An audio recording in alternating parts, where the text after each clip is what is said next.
दूसरी शादी भाग 2 दिन बाद रात में विनोद बाबू की तबीयत अचानक ज्यादा बिगड़ने लगी थी। रात की शिफ्ट में काम करने वाले डॉक्टर और नर्स ऊँघ रहे थे। उन्हें भी महामारी के चलते ज्यादा काम करना पड़ रहा था। ज्यादातर मरीज सोए हुए थे। उस रात मंजुला की तबीयत ठीक थी, लेकिन से नींद नहीं आ रही थी। विनोद बाबू की हालत बिगड़ते देख उससे रहा नहीं गया और वह उनके पास आ गई। दोस्तों, अगर आपको हमारी कहानी पसंद आ रही हो तो कृपया करके हमारी वीडियो को लाइक करें, चैनल को सब्सक्राइब करें और कमेंट में जरूर बताओ कि आपको किस तरह की कहानियाँ सुनना पसंद है। धन्यवाद दोस्तों। विनोद बाबू का ऑक्सीजन लेवल कम हो रहा था। छटपटाते देख वह उनके पास आकर बोली, आप पेट के बल लेटकर लंबी लंबी सांस भरने और छोड़ने की कोशिश कीजिए। मंजुला विनोद बाबू की पीठ सहलाने लगी थी। इससे उन्हें राहत महसूस होने लगी थी। कुछ देर में ही उनका ऑक्सीजन लेवल सामान्य होने लगा था। उन्होंने मंजुला का शुक्रिया अदा किया था। एक दिन मंजुला के बगल वाले बिस्तर की अधेड़ औरत मरीज मर गई। उसका बिस्तर अब खाली हो चुका था। वार्ड में दहशत का माहौल बन चुका था, इसीलिए मंजुला को उस रात नींद नहीं आ रही थी। मंजुला को बेचैन देखकर विनोद बाबू से रहा नहीं गया था। आखिरकार उन्होंने मंजुला से पूछा, अगर तुम्हें कोई परेशानी हो रही है तो मेरे पास वाले खाली बिस्तर पर आ जाओ।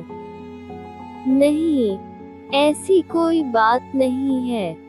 मंजुला ने ये कह तो दिया था, पर वह उस दिन काफी डर गई थी। विनोद बाबू के बार बार कहने पर मंजुला उनके बगल वाले खाली बिस्तर पर आ गई थी।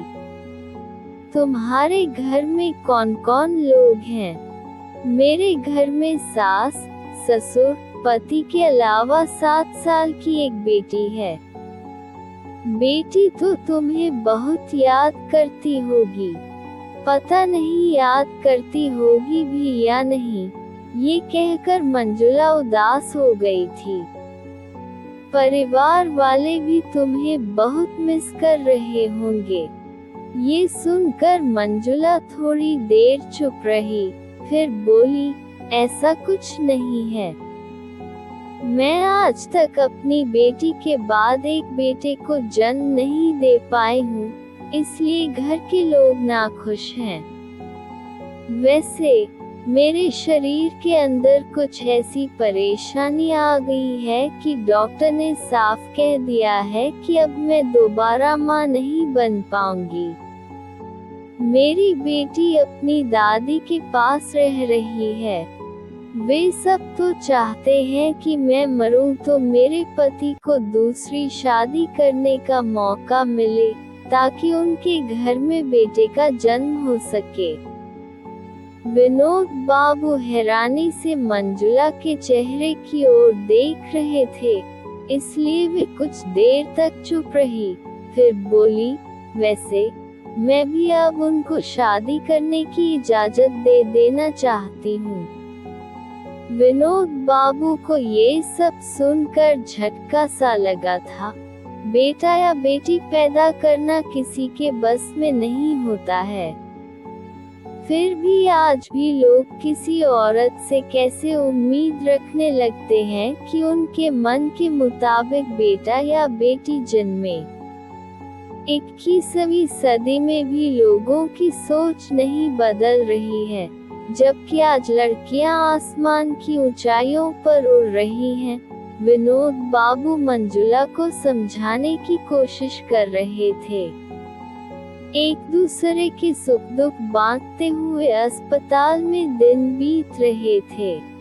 जब मंजुला पूरी तरह से ठीक हो गई और डॉक्टर ने डिस्चार्ज करने की इजाजत दे दी, तब भी उनके घर से कोई नहीं आया था। मंजुला के पति अस्पताल में भर्ती कराने के बाद ये कहकर जा चुके थे, तुम मर भी जाओगी तो मैं तुम्हें यहाँ देखने नहीं आऊंगा।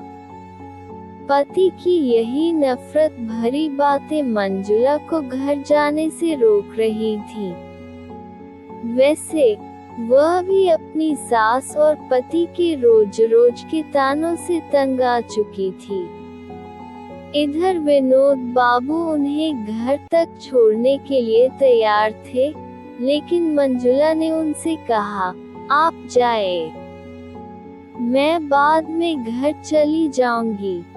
विनोद बाबू समझ गए तो उनसे रहा नहीं गया और बोले, चलो मेरे घर चलो, तुम मेरे घर में पूरी तरह से सुरक्षित रहोगी, तुम्हारी भावनाओं का पूरा ख्याल रखा जाएगा।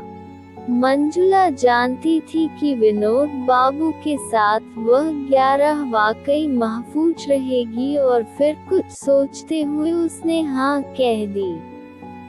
अब मंजुला विनोद बाबू के घर में रहने लगी और इस बात का पता उसके पति और परिवार वालों को चला तो उनके तेवर और सुर बदल गए थे। उन्होंने विनोद बाबू पर मंजुला को बरगलाने का आरोप लगाया था, लेकिन मंजुला अपने फैसले पर तीन अडिग रही थी।